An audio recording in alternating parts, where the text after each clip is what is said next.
Hi, I'm Jordan. I live in a mixed income building.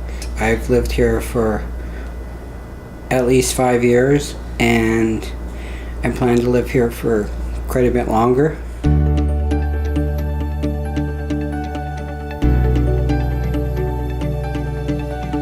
So Jordan is our son, and he's in his mid-40s now, and that means his father and I are getting a little bit older, so it's really important for us to make sure that he's fairly as independent as possible. I have a bachelor apartment, and which means everything is one room, so I don't have a separate bedroom. The only room I have is a bathroom, so sometimes that's my best hangout. So this apartment is 400 square feet, and initially we thought, oh, you have to have a bedroom. But then once we found this place, it's laid out so beautifully. It has a little bedroom nook where can have his bed and his closet and his dresser, but it's all open so that he can watch TV from a chair, from a couch, from his bed, from wherever, and it just becomes all one unit. And the lack of space or separate bedroom hasn't been at all the problem I thought it would be. I thought you have to have a bedroom, you have to separately go to bed, put yourself to bed, but it hasn't been an issue at all. And in fact, it's more than enough to look after, isn't it? So I'd say he's probably had about 4 living arrangements before he landed here. And that was over a stretch of about 15 years, as he says. So it didn't happen in a day, but each step along the way was quite appropriate at its time. So he lived at home until he was about 25 or more, I guess.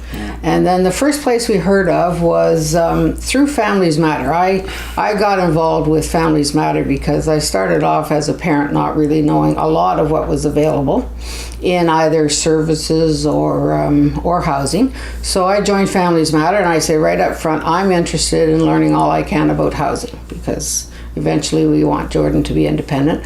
So the first place we heard of through Families Matter was McLean Co-op, which was Families Matter was involved in that project, and they had several units set aside for people with developmental disabilities. Most of those units were 2-bedroom units, and the challenge there was you have 2 different people with disabilities sharing an apartment, and one leaves and you have to change. So it was a lot of change and a lot of challenges for anybody, let alone someone with a developmental disability. As well, it was quite far from where we lived and quite far from where Jordan worked, so we had to pretty well eliminate that possibility. But a lot of people benefited from that. There were a lot of families that got housing there and support that went with it. So that was just an idea of what we could strive for. The next step we took was my husband and I wanted to do some travel, so we found an apartment, just open market rental near the house, so near where we live. So Jordan got a 1-bedroom apartment there, and we were able to kind of live and check in on him easily, but that was full market rent, so that became quite too expensive on his income. So the next step was we found out that we could convert 3 bedrooms in our house to a 1-bedroom apartment. So we were able to convert that into a totally independent rental unit for Jordan. So he had his own entrance, his own kitchen, his own bathroom, everything. So he lived there for a couple years. And then in the meantime, we had signed up for him to on the Ottawa Housing Registry. So we put his name in there because we had heard that Beaver Barracks was coming on stream, and that if we got our name in there, we might have a chance of Jordan getting a unit, because Families Matter, again, had worked with Beaver Barracks, when it was being developed, to have some units set aside for people with developmental disabilities. We put our name in, and at the time, so when you sign up for the housing registry, you can sign up for rent geared to income or below market rent. And you get to choose from literally hundreds of places that are listed with the housing registry. But we knew of Beaver Barracks, so we just said we want a place in Beaver Barracks. So that was fine. That just went along while Jordan was living in that rental unit or in our place. And then someone gave us the idea that because he worked, he probably qualified for below market rent. And there are fewer people on the list for below market rent than rent geared to income, because rent geared to income suggests that you probably don't have anything supplemental beyond your ODSP payments.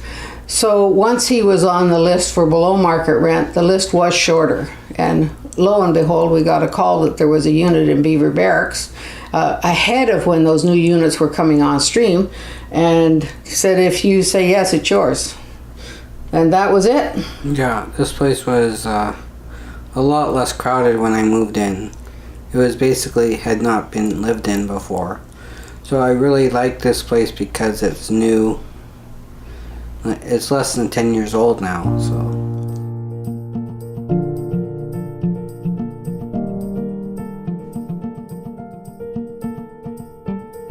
Jordan works 2.5 days a week, so he goes to work Monday, Tuesday, and Wednesdays until noon. So he has to get himself up in the morning and get himself to work for 8:30, I think. So you take the bus. Do you have breakfast here? I don't even know. He has a life of his own. I have some breakfast here. Sometimes I have breakfast out on the way there. Yeah. The other day I got coffee from Starbucks on the way to work. There's a place that's near the bus, and I did that. And yeah, I worked 2 full days on Monday and Tuesdays, like 8 hours, and then on Wednesday I work half a day. So then he has from Wednesday through till Sunday without work. So I think you find the time long sometimes, don't you? And I do volunteering on Sundays at the YMCA. We're planning a golf game on Thursday to get him out, get me out. And so that ought to be interesting. He's taken lessons all summer. So we'll see if he can get on the green in 7 strokes. I played Special Olympics golf. And we went to a really nice course out east of Orleans called Greyhawk, and they were really helpful. We had some good golf lessons, and we actually, on the last day, we actually played on a course. We played 3 holes, and they broke the holes into 3 smaller holes. Oh, well, for the most part, I like living alone. It's just it would be nice to have a few more friends or a few more people to hang out with. Most of the people I hang out with are through Special Olympics. And yeah, your skiing buddies for years and years are very good friends of yours. skiing and swimming. And swimming too, years and years. And I had a really good golf season this year, and it was the first time I really felt like I could hit the ball well. And we try to get together as a family probably once a week to do maybe some maintenance here, but mainly social too. Just go out and have lunch or have dinner, or Jordan comes to our place and just hangs out sometimes. When we're away, he sometimes comes and stays at our house and just makes sure that everything's under control there. And you enjoy. I get to watch their TV. Rent's about $550. That's my subsidized rate. Usually that would be more like $800 usually. So quite a saving there. And I have my cell phone, and my cell phone's about $80 or $90 a month, and then I have and then utilities are on top of that, like heat and hydro is not included in the rent. So Jordan's paying the below market rent, so that's $550 for, in this building, a bachelor. I think, as he said, it'd be $800 would be the full market price. And then I think if this unit were below market rent, it would probably be down around $250, but I'm not sure about that. But those are all rates that are set through the either the landlord or the Ottawa Housing Registry. So for Jordan, his rent falls roughly within what his ODSP housing allowance is. It's a little bit more, but not much. And he qualifies for the below market rent because of the amount that he makes at work, which isn't a lot, but it does seem to bump him into the category where he qualifies for the below market rent. We're assuming that if something happened with his work, that he'd probably be able to stay here and qualify for the below market rent. So your other costs are then food. Well, bus, he gets a good bus pass rate. So yeah, I have a community pass, which is about $45 a month. And then, so food is the rest. And we really don't know what the food costs because we're not very good at budgeting.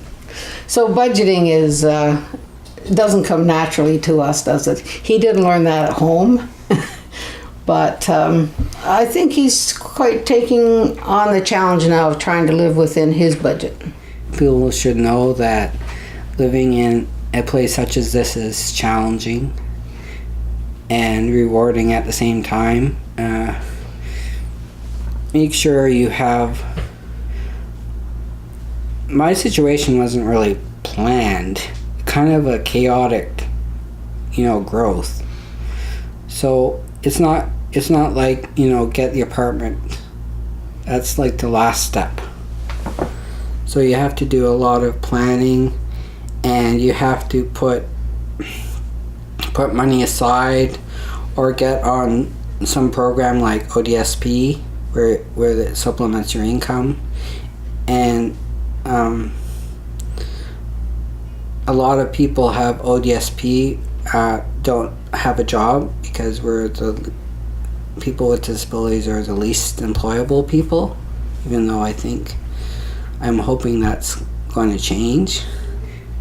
The goal is to get an apartment, but there's lots of baby steps before and between them, and you have to get to know people, use your connections.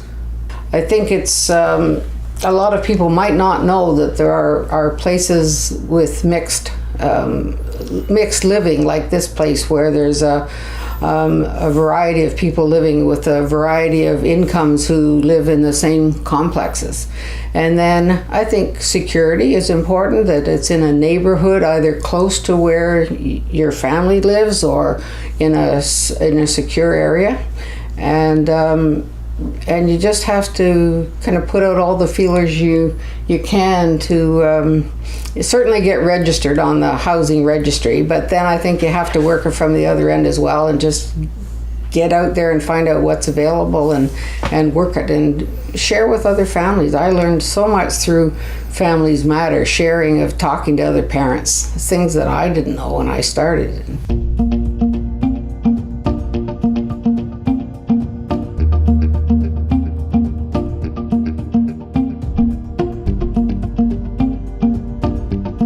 Our goal is, this place should really serve Jordan well for as far into the future as I can see. But as we age, we have to make sure that he is more and more and more self-sufficient in his own place. So that means the financial management of the finances, which is, I think we've got that pretty much under control now. But also kind of the emotional support. Jordan has a sister. But she lives in England with her husband. So the challenge is just as he gets older and as we get older, how to involve his sister. So more and more there's quite a lot of attention being given to siblings and what their role is going to be as they take over for the parents. So we try to keep her informed and try to keep a relationship going by her visiting here and you visiting there. And So my sister is going to be my future support network. My sister and her husband will look after me in the future, and I have to make sure that she gets support too. People often forget that the siblings need support too, and siblings sometimes feel like their siblings with a disability are spoiled, so they take all the energy away from the parents. So you need to involve the siblings so they don't feel left out.